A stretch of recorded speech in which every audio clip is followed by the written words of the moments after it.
Weekend മീഡിയയിലേക്ക് ഏവർക്കും സ്വാഗതം. വിദ്യാർത്ഥികളെല്ലാം കാത്തിരിക്കുന്നത് പ്ലസ് വണ്ണിന്റെ റിസൾട്ട് തന്നെയാണ്. വാല്യുവേഷൻ അതിന് അന്തിമഘട്ടത്തിലേക്ക് കടന്നിരിക്കുന്നു എന്നുള്ള വളരെ നിർണായകമായ വാർത്ത. വാല്യുവേഷൻ ക്യാമ്പുകളിൽ നിന്ന് പുറത്തു വരുന്ന വളരെ ചില സുപ്രധാനമായ വാർത്തകൾ, അതിന്റെ വിശദാംശങ്ങളൊക്കെയാണ് നമ്മൾ ചർച്ച ചെയ്യുന്നത്.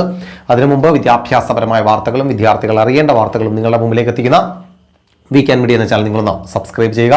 അതോടൊപ്പം തന്നെ ഞങ്ങളുടെ മറ്റൊരു ചാനലായി വീക്കെൻ എൻ്റർടൈൻമെൻറ്റ് ലിങ്ക് ഞങ്ങൾ ഡിസ്ക്രിപ്ഷൻ ബോക്സിൽ കമൻറ്റായിട്ട് തീർച്ചയായിട്ടും ആ ചാനൽ ഇഷ്ടപ്പെട്ടാൽ സബ്സ്ക്രൈബ് ചെയ്യുക. അപ്പോൾ നല്ല ആരോഗ്യപരമായ ചില ബുദ്ധിമുട്ടുകളൊക്കെ ഉണ്ടായിരുന്നു. അതുകൊണ്ടാണ് അധികം വീഡിയോസ് നിങ്ങളുടെ മുമ്പിലേക്ക് എത്താഞ്ഞത്. പ്ലസ് വണ്ണിൻ്റെ അഡ്മിഷൻ പ്രൊസീജിയർ അടക്കമുള്ള ഒരുപാട് കാര്യങ്ങൾ നടന്നുകൊണ്ടേ ഇരിക്കുകയുമാണ്. അപ്പോൾ എന്തായാലും 28-ാം തീയതി വാല്യുവേഷൻ അവസാനിക്കുകയാണ്. ഇന്ന് കമ്പ്യൂട്ടർ സയൻസിൻ്റെ പരീക്ഷ കൂടി അവസാനിച്ചതോടുകൂടി അതിൻ്റെ വാല്യുവേഷൻ ഏകദേശം 30-ാം തീയതിയോടുകൂടി പൂർത്തീകരിക്കും എന്നുള്ള ഒരു സൂചനയാണ് ഇപ്പോൾ വിദ്യാഭ്യാസ നിന്ന് പുറത്തു വരുന്നത്. എന്തായാലും അടുത്ത മാസത്തോടുകൂടി റിസൾട്ട് പ്രഖ്യാപിക്കുവാൻ കഴിയും എന്നുള്ള ഒരു ആത്മവിശ്വാസത്തിൽ തന്നെയാണ് വിദ്യാഭ്യാസ വകുപ്പ്. ഇനി കേവലം 2 ദിവസങ്ങൾ കൂടി മാത്രമാണ് വാല്യുവേഷൻ ക്യാമ്പ് ഉണ്ടായിരിക്കുക. അതിനിടയിൽ വാല്യുവേഷൻ തുടങ്ങിയ സമയത്ത് തന്നെ അധ്യാപികയുടെ വോയിസ് അടക്കമുള്ളവ പ്രചരിച്ചിരുന്നു. എല്ലാ തവണത്തെയും പോലെയല്ല, ഇത്തവണ കുറച്ച് ലിബറൽ ആയിരിക്കുകയില്ല എന്നുള്ള ചില വാർത്തകളൊക്കെ വിദ്യാർത്ഥികൾക്കിടയിൽ വലിയ ആശങ്കകളൊക്കെ സൃഷ്ടിച്ചിട്ടുണ്ട്. പക്ഷേ അവസാന ഘട്ടത്തിലേക്ക് കടക്കുമ്പോൾ ഒരു സമ്മിശ്ര അഭിപ്രായമാണ് പല ക്യാമ്പുകളിൽ നിന്നും നമുക്കിപ്പോൾ പുറത്തു വരുന്നത്.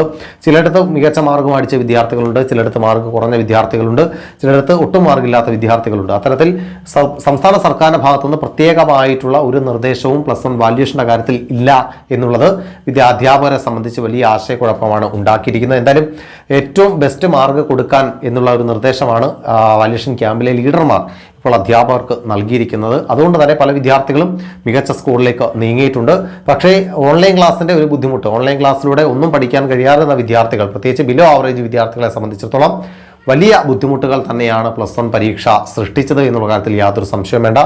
എന്തായാലും വാല്യുവേഷൻ ക്യാമ്പുകളിൽ നിന്ന് പുറത്തു വരുന്ന വാർത്ത 50% സാധ്യതയും 50% നിരാശയും തന്നെയാണ് ഈ ഒരു അവസാന ഘട്ടത്തിൽ എത്തി നിൽക്കുമ്പോൾ നിങ്ങളുമായിട്ട് ഷെയർ ചെയ്യാനുള്ളത്. പക്ഷേ വിദ്യാർത്ഥികൾ വലിയ ആശങ്കപ്പെടേണ്ടതുമില്ല.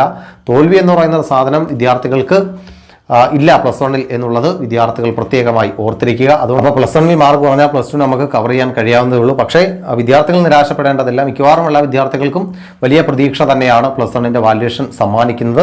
എന്നാൽ ചില ക്യാമ്പുകളിൽ നിന്ന് നിരാശപ്പെടുത്തുന്ന വാർത്തകൾ കൂടി പുറത്തു വരുന്നുണ്ട്. എന്തായാലും അടുത്ത മാസത്തോടു കൂടി നമുക്ക് പ്ലസ് വണ്ണിൻ്റെ റിസൾട്ട് പ്രതീക്ഷിക്കാം.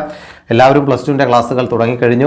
ട്യൂഷൻ സെൻ്ററുകളെല്ലാം തന്നെ സജീവമായി കഴിഞ്ഞു. ഇനി വിരലിലെണ്ണാവുന്ന ദിവസങ്ങൾ മാത്രമേ ഉള്ളൂ സ്കൂളുകളിലേക്ക് പോകുവാൻ വേണ്ടിയിട്ട്. അപ്പോൾ എന്തായാലും എല്ലാ വിദ്യാർത്ഥികൾക്കും വീക്കെൻ മീഡിയയുടെ 1000 ആശംസകൾ നേർന്നുകൊണ്ട് ബൈ.